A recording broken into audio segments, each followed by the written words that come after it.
In Burnaby, we are committed to creating and sustaining the best quality of life for our community.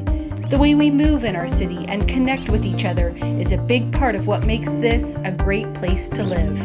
But as Burnaby grows and evolves, we want to make sure our transportation systems, policies, and infrastructure continue to serve all our residents, businesses, and visitors, because transportation is an essential part of everyday life. Right now, our city's transportation plan is 25 years old. We are working with the community to build a new plan that meets our needs now and into the future. This new plan will help us create a city that is more socially, economically, and environmentally sustainable.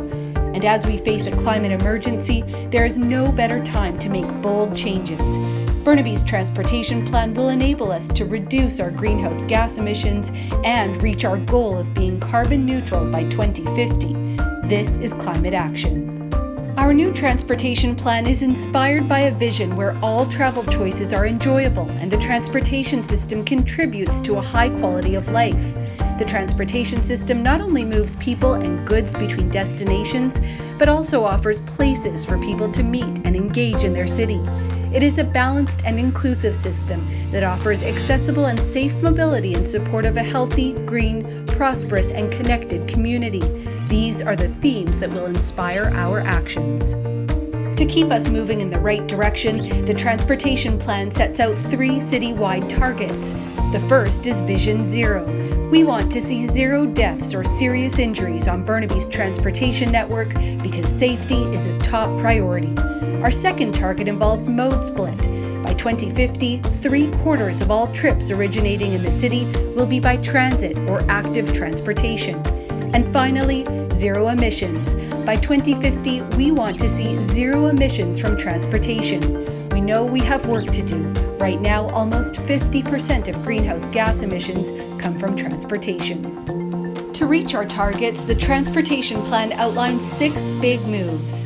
The first involves creating and implementing public realm and street standards across the city, from wider sidewalks and cycling facilities to public art and pedestrian amenities. This big move is designed to foster more functional and beautiful streetscapes that improve the public's overall well-being. The next big move is to make walking and rolling the first choice for trips under 1 kilometer by building high-quality pedestrian infrastructure. The transportation plan also aims to build a core cycling network by 2030. This big move would improve cycling connections between the city's 4 quadrants, town centers, central core, and neighboring cities. A fourth big move seeks to increase public transit ridership by enhancing service, providing amenities, and installing transit priority measures such as bus lanes. These actions will increase the reliability, comfort, and frequency of public transit. The next big move supports the green movement of goods and services by encouraging sustainable modes of transportation for local deliveries. And to further reach our climate goals, the plan also seeks to reduce the total number of kilometers driven by Burnaby residents by 2050. Each big move is associated with a series of policies and networks which will set a clear direction for the decisions we make. Burnaby's new transportation plan is an opportunity to look at the big picture. We want to build a transportation system that best serves our community, because moving in the city is not just an action, it's an experience.